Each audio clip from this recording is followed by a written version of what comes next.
Bigger crowd. Hannah, happy birthday. Thank you. Thank you. I think we sat on the stage a couple years ago, both of us headed towards a big birthday. Now we're just older, hopefully wiser, but we're just older now. You know, when I was 22, I thought I'd be dead by 72. I'm that old. I'm glad folks think that's funny. I don't. Well, things have changed. I mean, the average life expectancy was probably 72. True, So true, fair enough. now it's different, so I'm blessed to be what I am. I don't want to go back to being 22. Fair. Although, you know, it wouldn't be a bad idea. We're living in a time of incredible pessimism, don't you think, where people think the end is near, but in reality, this is like the greatest time to be alive. We just don't feel it for some reason. I'm blaming social media for a lot of this, but I do think that people are deeply pessimistic at a time when there's going to be cures for cancer. There's going to be, you know, we walk around with a device in our pocket that's more powerful than a supercomputer of 30 years ago. Life expectancy is rising. There's an incredible amount of things to be optimistic about, but at the same time, man, people are moping around like the end is near. Fair enough. If I could figure that out, Yep. I Well, would try to help. I feel like being here in New Orleans is a reason for optimism. We Yeah. are here on the 20th anniversary of Katrina. And I'm just reminded of all that hit this city in that time and the leadership required. And it's a beautiful city. We're back in a city, there's a reason for optimism. And I'm thinking about your leadership and leadership in crisis. We're backstage and we're talking about hurricanes that hit Florida and how your leadership, not only, you did not say this part, I'm saying this part, changed the state of Florida for the better in those moments, but so many other states is setting an example of how to recover. When you think about leadership in crisis, what are the things that come to mind? Well, I learned through trial and error the importance of it as a leader. So we had 8 hurricanes, 4 tropical storms, $200 billion of insured and uninsured losses over, call it 16 months. One of which was Katrina, actually, that hit Key West, the 3rd storm that hit that beautiful community. Thankfully, it was a Cat 1 storm. They're used to those there. The water comes in, you put the rugs out. People are rode hard and put up wet, and they kind of recover. They're used to it. But we learned how to, first, the most important thing is, you got to be prepared. This is like the first responsibility of public leadership is to train, is to coordinate, is to recognize that, we're a bottom-up country, so cities and counties need to do their job, the state provides support, and then ultimately Washington comes in to help, not the other way around. So we were planning for storms, but we didn't, until you get into it, you learn as you go along. And it was like of my 8 years as governor, other than the K-12 reforms that we put in place, I think helping people in their time of need was maybe the most fulfilling thing that we did and that I got to do. And I'll tell you a quick story. We got so good at preparing, recovering from storms that when Katrina was heading this way, Craig Fugate was the Division of Emergency Management guy who for 8 years served as FEMA director after that. He called me and said, the storm's going to hit Pensacola. Katrina is, we're going to send out people. So I went to the Armory and we had like 500 people to go out to be on the ground for the storm. And then it waggled to New Orleans and he said, Governor, I think we just ought to keep going. And there was no mutual aid agreement that would allow us to be reimbursed, but he said, look, your brother's president, maybe he'll give you a break. Turned out he did. So, and then it waggled back to Mississippi where it hit, and we had 2,500 people, Floridians, on the ground as the first responders, the police, the nurses, the city managers. Basically all the equipment came from Florida, and we operated the 6-county area that had 20-foot storm surge in 20 miles into the coast. I mean, Mississippi was completely devastated, and I'm so proud of the fact that we were so prepared for this because we had so many storms in our own state that we responded. And so the question is, like, why don't we do that in government every day? Like, what makes a disaster so special that we break the rules on behalf of people and that we kind of put aside all the hierarchies and all of the silos, and that we really focus on serving, which is what I got to do with an incredible group of really talented people. And it's a good question for all of us, I think, is to really think about, can we tear down the antiquated structures to really serve people, and think about, you know, like our public education system, our K-12 system. I think it's an emergency when so few kids are capable of getting a job or going to college or serving in the military. Yeah. We spend more money, but we don't necessarily get the kind of results. That's an emergency, right? It is an emergency. And maybe we should have an emergency response to that across all 50 states. Yeah. That's the lesson, I think, of how do you, it's hard to do, but how do you take this urgency that comes when you're responding and serve day in and day out? New Orleans did that. They did. You know, thanks to the support of the federal government, the recovery schools became a model for other places around the country, and New Orleans School District wasn't hitting it on all cylinders, to be polite about it, prior to the storm, and those schools really did outperform many schools all around the country, and now are kind of embedded into the existing school system. So there are great examples of dealing with emergencies and turning it into kind of a day-to-day mission. And there were great leaders there that made that happen. Yeah. I think, if I remember correctly, 128 schools in New Orleans, yep. 100 of them devastated. And I think today, if I remember correctly, their student achievement today stands out across. Well, one of the few big urban school districts that has had recovered from the pandemic losses. Yeah. I'll give you an example of resiliency. So Hurricane Charlie was the first big storm that hit us. It hit Punta Gorda, Florida, and it wiped out most of the schools, and it wiped out an entire high school. And rather than say, oh my, this is in, you know, we've got to cancel the school year, people were actually advocating that. Can you imagine, for moms and dads? We did see that. Oh no, your kids aren't going to go to school. We said, no, we're going to figure out how to do this. The newspaper, that we had newspapers back then, created the lesson plans for each grade. The whole community got involved in this. The two high schools, one started at 7 and ended at 1. The other started at 1 and ended at 6. Two rivals, by the way, Port Charlotte and Charlotte High School. And I'll never forget the football game, which is really important in Florida. In late October, we raised money to be able to buy temporary lights, and they had 15,000 people at this football game to celebrate the recovery of the community. And I don't even know who won, it didn't matter. And so there was calls to eliminate the testing across maybe half the state because of all of our storms, saying it's not fair. You know, it's always not fair, right? It's never fair to have high expectations for kids. And the net result was the students in the counties most affected by all of our storms did better than the students that weren't impacted. Because, again, people respond to challenges during emergencies. They just naturally want to go to the fire. Teachers, principals, parents, students, they all responded the way you would expect. And so this mentality of I don't have the direct answer on how to do this, but I think it's something that we ought to think about, is how do we create that sense of urgency during regular times? Because we don't want to have a hurricane or an earthquake or a fire or a tornado a flood decide, make everybody get all fired up to try to improve student learning. Yeah. When I think about your leadership and the time I got to work with you, my sense is you always called people to rise. And we've got a ton of policymakers in this room, maybe not a ton, but many. And how would you how do you call people to rise when you're in a leadership role in policymaking?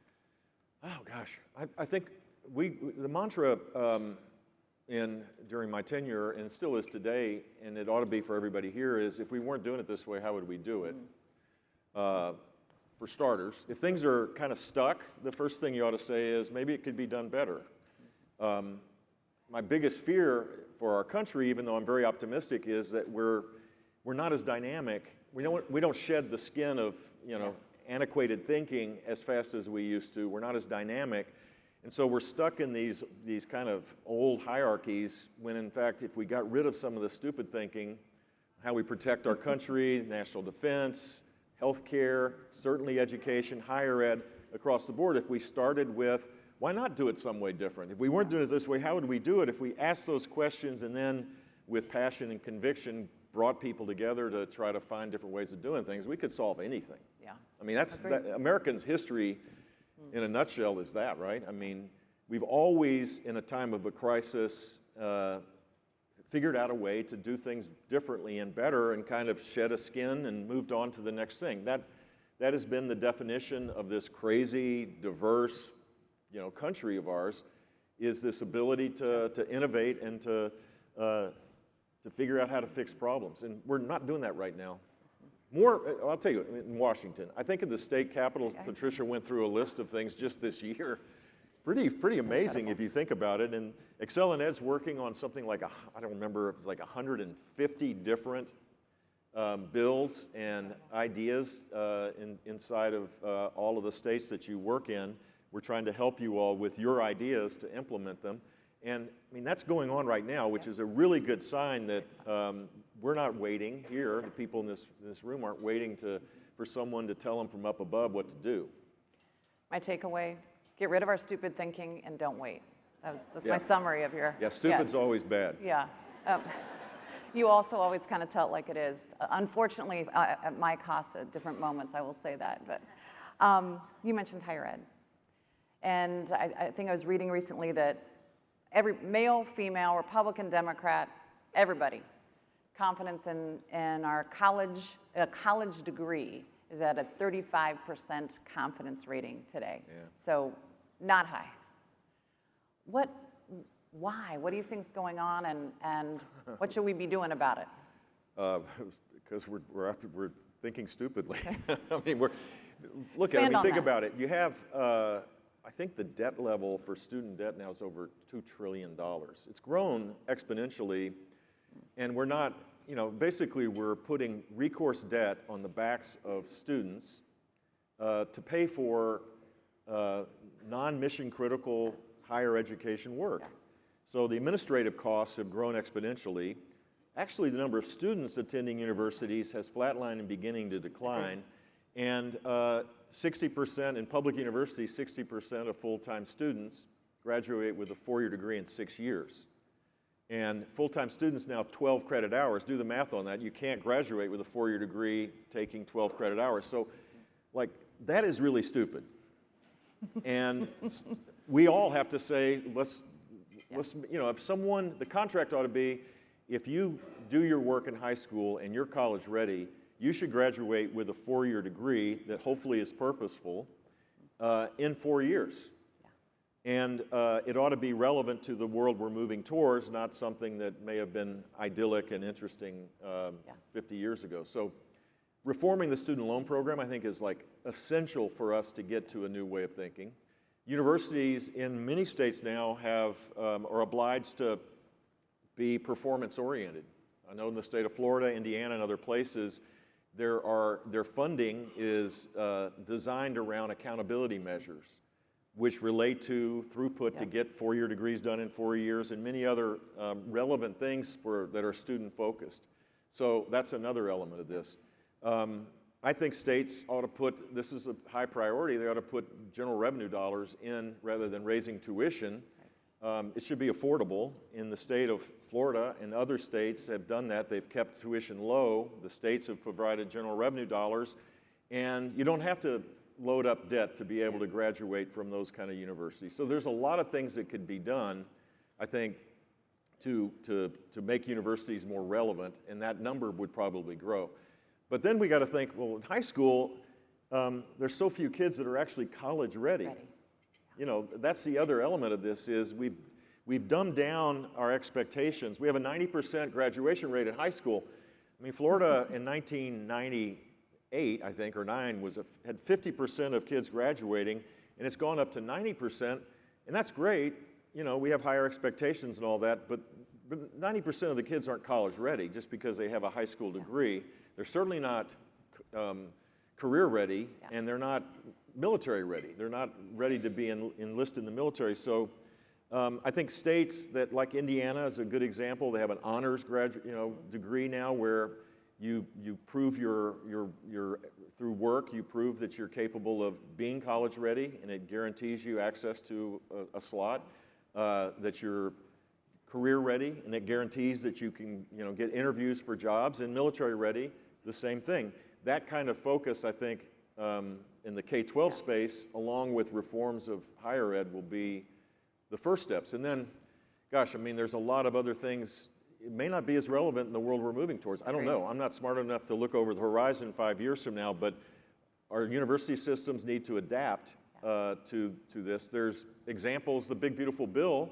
One of the things that doesn't get any attention was a provision that that says if they basically put an ROI component in higher education, you don't get student loans if your college degree yields the equivalent of getting a high school degree, or if you're getting an AA degree, you have to have an appreciable, over 8 years, appreciable increase in your wages to be able to justify the state, the federal government support.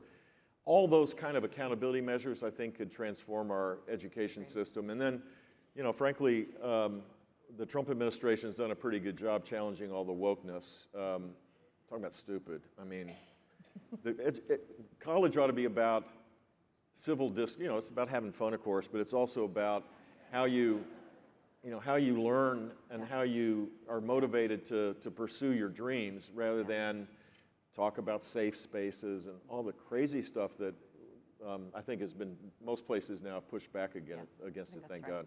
Yeah.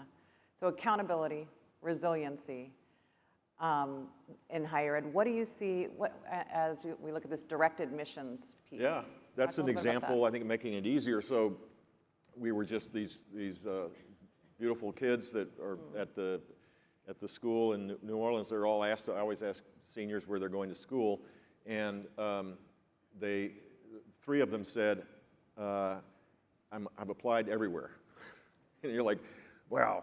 I mean, if you've ever tried to fill out the forms to applying everywhere is like a full year's job. Yeah. I mean, so the idea in Georgia is you're sent a letter that says you're qualified to go to one of our university systems, and because of just acknowledging that for a student and their families, they've had an increase of double-digit for community colleges and 6% for admissions applications to the university. So the first step is make it easier for people to realize that they can access higher ed, because many kids don't think that they have. Give them, make it easy for parents and for students to know what the student aid programs are that don't indebt you for the rest of your life. Make it easier in that regard, and you're going to get more motivated students, particularly lower income kids, being able to go to school. I mean, that I think is a really smart idea. Utah's doing a version of that. Georgia has had really good success with that. Other states ought to embrace that kind of idea. Right. Well, I'm bouncing around because I feel like there's a lot of hot topics. What about what we'll call distracted learning? This whole space of whether it's AI and how it influences us, to social media, and wow. I mean, I know I just opened the can of worms. Ready for a rant? Yeah. Well, one rant at a time. Let's start with. Let's start on the positive. No-sell legislation. We're seeing this. I mean, Jonathan Haidt brought this to this stage, or not this exact one, but an ExcelinEd stage. He did, and people got all fired up. This is the beauty of our conference, I think, is that people come on this stage and have really interesting ideas, and people immediately grab them and take them home to implement them. And this year, 23 states have had either banning cell phone use during school hours or during the classroom. And that is kind of a common sense, bipartisan. I mean, I don't know of anybody that disagrees with that, other than helicopter parents that are like so worried that they have to stay connected to their kids to the point it drives them, crazy. But generally, that has been supported by the left and the right, and immediately, and I think Emily Oster is going to talk about this today, there's enough data, anecdotal at least to start with, to suggest that kids are more focused, more engaged, happier, and their posture is probably a lot better too. So that's a simple idea that was brought by a social scientist and actually an economist, and I think that's only one step, though. The other idea he has, which I totally support, is not allowing kids under the age of 16 to access social media accounts. And states have begun to do that. It's, the big tech companies they do incredible work in so many ways, and they're actually very supportive of K-12 education in a positive way, but they're protected from liability based on a law of many, many years ago, Section 230 of the Telecommunications Act, and so they don't view their responsibility of protecting children to the degree that I think they should. Yeah. And so their argument is, no, First Amendment rights, they make the case, and they're winning this case apparently in the courts. But I think parents need to play a really important role to realize how dangerous it is for kids to be totally connected on social media and totally disconnected in the real world. Yeah. And that's what I think the mission of schools needs to be, is figure out how to, during school hours, of course, keeping phones away from kids is a smart thing to do, but we need to go beyond that. Yeah. And Florida passed a law for 14. It was in the courts. I think Arkansas, Utah, other states have done the same. Maybe Washington could get its act together and change the Telecommunications Act to deal with this. But age verification, I just saw this morning, what's the name of the Roblox, is that what it's called? I think so. They now have, because of lawsuits, yep, and because of isolated cases, but quite a few of them, of kids that are being preyed upon by adults, playing like they're peers of these kids over the internet, they're now going to do age verification. And they can do it quite simply by screening, scanning your face to identify approximate age groups. That kind of stuff, I think, we have the technology available to do that.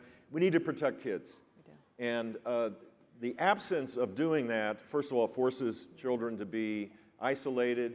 All the evidence of suggesting, the explosion of mental health challenges for young people, girls being bullied on social media, boys playing video games and watching porn, it's incredible. I don't know how they do it, but the numbers are like a majority of kids, boys, that are teenagers are accessing porn, and if you do this regularly, it gets the result we have, which is girls and boys don't date. A lot of kids don't even want to have a driver's license. My God, I'm so old that was like the massive rite of passage.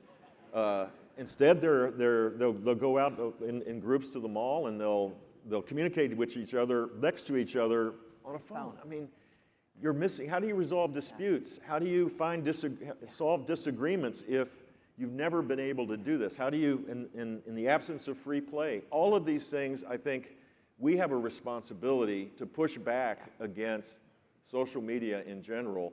It can be a positive for sure, but unregulated, untethered to the important things, I think is quite dangerous. Yeah. And so this is a place where I think everybody in this room can play a really constructive role. And on top of that, you put AI. Oh my God. Let's go there. You're an optimist. Start there. Bring some sunshine first. Bring some sunshine. Well, AI for a teacher could be eliminating all of the lesson plan work and hours and hours of planning. It could allow a teacher to customize the learning experience in their classroom. There's a lot of tools, Conmigo and others. It could help with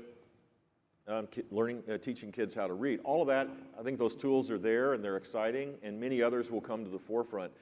But AI, in terms of a companion bot, unregulated, is incredibly dangerous. I met a woman, a mom whose child was, and she was engaged in her child's life. It wasn't like this was a huge surprise. It wasn't like she had issues and wasn't involved in her kid's life. But this companion, I won't name the company, but there's litigation now, became so dominant in his life that he committed suicide. And there are other examples like that as well.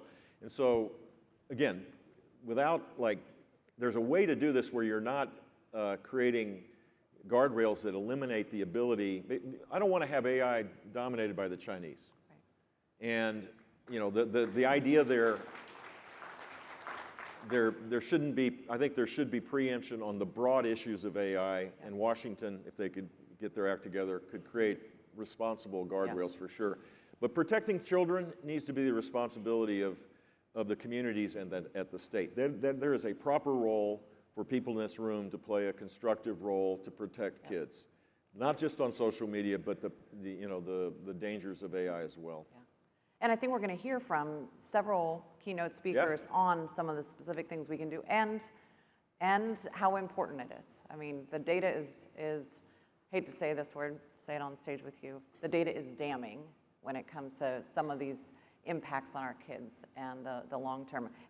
I think as you're talking, it's like we expose our kids to things way too early on the one hand through social media, et cetera, and then they're not getting the exposure they need as kids just to be kids on the other hand. Yeah, like free play. Yeah. Organizing games that don't exist. Yeah. Fighting, like figuring things out. Yeah. Forgiving after you have a fight. I mean, this is the stuff that, this is how you grow up to become resilient, to be able to resolve disputes. I mean, we worry about the lack of civil discourse in our country right now, and that's legitimate.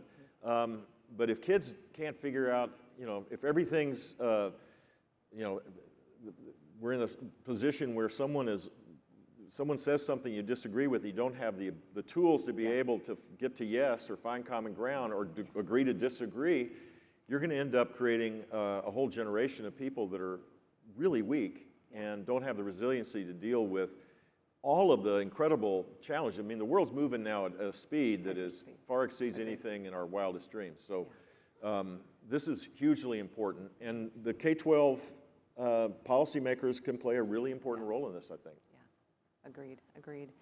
I'm switching gears again. Federal policy. Yeah. We've got a proposal on the table for the U.S. Department of Education to go away, inaction. Is there a proposal, or is it just a rhetorical kind of idea? I don't know. I mean, is there a bill that's going to go through? There is no bill that I'm aware of. 60 votes in the Senate? There is no bill that I'm aware of, yes. Okay. The nuance. Go with me on the nuance of. Right. I mean, does anybody in this room think Washington's the end-all and be-all as it relates to K-12 policy? Raise your hand if you can. I don't He's going to out see you. it. Don't raise your hand. Don't worry. This is kind of virtue signaling to a certain extent. Now, if the policymakers in D.C. were serious about this, and you know, without the Department of Education, life goes on for sure.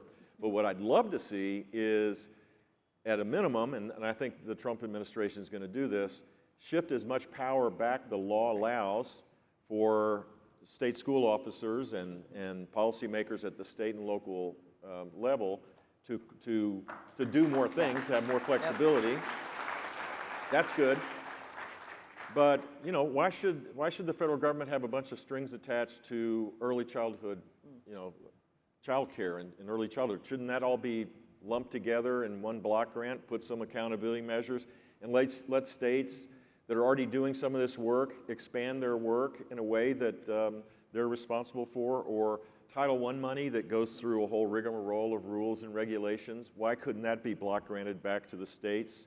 And maybe Florida would have a view of how to do this different than California, but you could then measure in our federal system what works and what doesn't, and other states would copy the winners and probably get rid of the bad ideas. Shift all this power and the money back to the states should be the ultimate goal. Whether the department exists or not is not as important, I think, as actually shifting the programs and the money back. Yep. And I don't think there's consensus on how to do that, or will it, you know, if it happens. But if they hollow out the department and shift some things to other places, you know, okay, fine, that's great.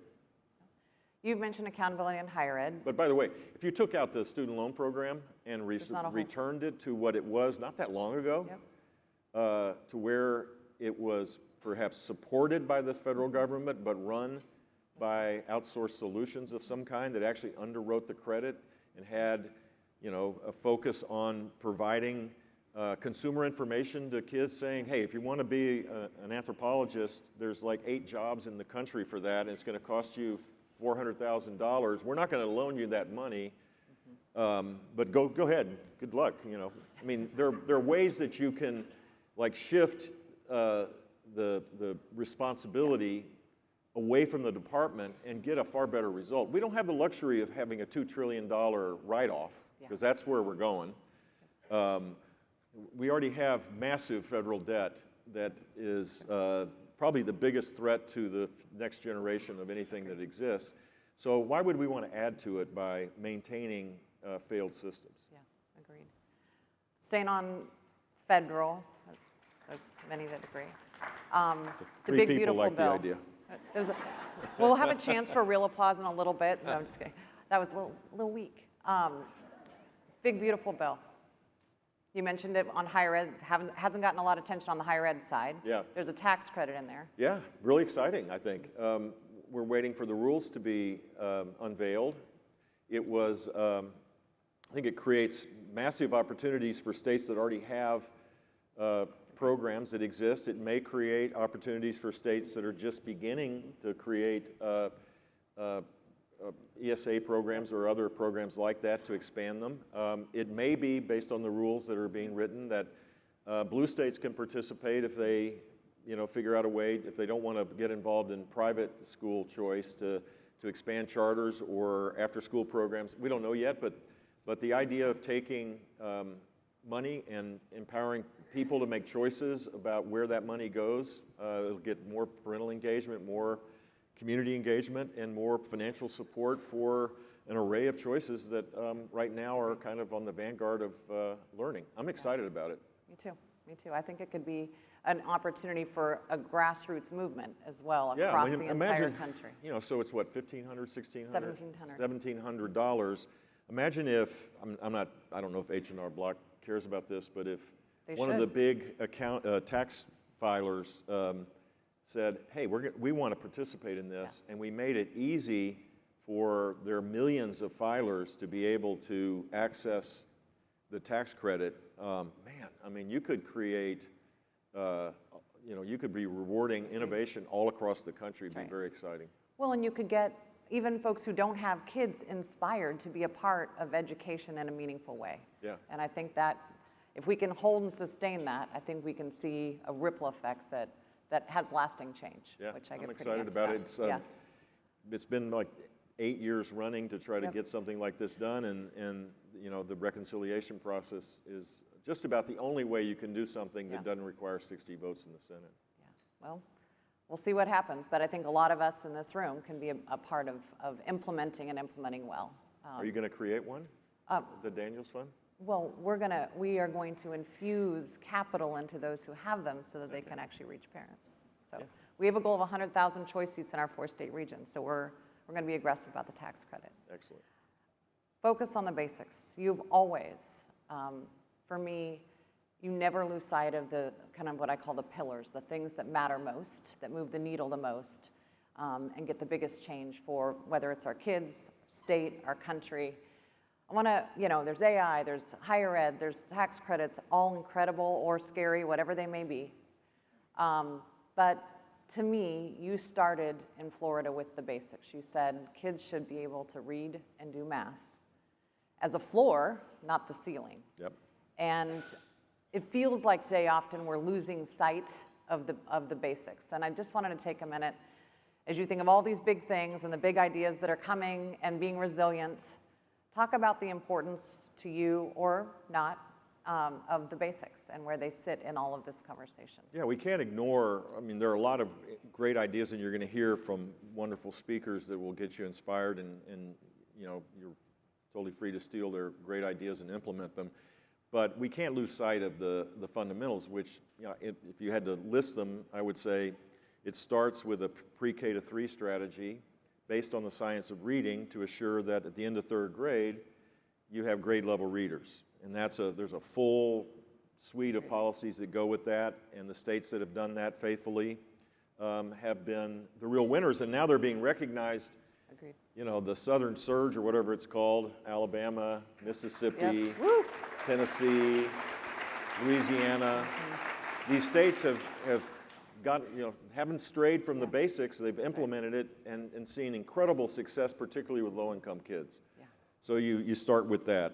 I think the next iteration, once you do that, then is success is never final, reform is never complete. Then you say, well, why is it that kids that have, we've seen these great gains at the pre-K to 3 level, what happens when they go to middle school? I mean, I think it's now, the next fundamental thing would be, we need an adolescent reading strategy so that atrophy doesn't set in. And all states are beginning to look at that. And that's like really important, I think. Alabama is the only state in the country that requires 60 minutes of math instruction during the school hour. The only state. Maryland's hopefully will do it by administrative edict, which is great. But every state should have that because we know how important it is to do the beginning works for math and that we have access, kids have access to Algebra 1 in 8th grade, but every kid should be taking it in 9th grade because that is the leading indicator for long-term income growth and also for college attainment. These are fundamental, basic things that have been proven time and time again, and we can't lose sight of it. The idea that a state would say it's unfair that kids that can take Algebra 1 in 8th grade, it's unfair that they take it because other kids aren't qualified to take it, that mindset needs to be blown up. Yeah. And that we need to make sure that every kid that can take it can take it as early as possible. Agreed. Governor, you got to protect testing. God forbid if we got rid of accountability in testing. Parents want it. The advocates of no accountability, are losing the battle. We have to be vigilant in that regard. The states that are doing that are the ones that have the greatest gains, again, for students. I think we need to make sure that parents continue to be empowered. The 13,560 school districts in the country, there are a lot of really good people inside of those, but none of them love their kid like a mom loves their child. And we need to turn parents into consumers, informed consumers, but we need to empower them to give them as many choices as possible that best meet the needs of their kids, and that's happening across the country in an exciting way. It is. So those fundamentals, we can go off and do other things, but those things I think are the building blocks for a successful K-12 system for sure. Agreed. Well, we are sliding into out of time. We're almost to the opportunity where you can clap really loud. Can I make one more comment that I forgot? Yes. Which is teachers. AI is not going to abolish teaching. Teachers are going to be around. In fact, I think they're going to be even more important. And our schools of education and our teacher development programs need to be focused on the world we're moving towards, not the world of 1950. Yeah. And so, if you had to pick the one thing that I think that's ripe for big-time reform, it's how do you empower teachers to harness the tools that exist and that will exist, but also how do you empower them to truly make a difference in the lives of students? Because ultimately, without them, none of this works. Agreed. We're sliding into home base. I'm reminded. I don't slide anymore. Fair enough. Home run time. We'll take a home run either way. I remember working for you, and I mentioned your urgency earlier, and you had a clock on your desk. Yeah. It was literally a countdown clock of the days and then hours that were left in your administration because your sense of urgency was so great. This is a room full of leaders. As we're stepping off the stage, what do you leave them with that transfers and exhorts them in the urgency you carry in your leadership? Well, first of all, I want to do a shout out to Brandy Brown, who gave me that clock. And she's running this conference, and I may not get a chance to thank her for all of her work, so I'm going to thank her right now. Nice.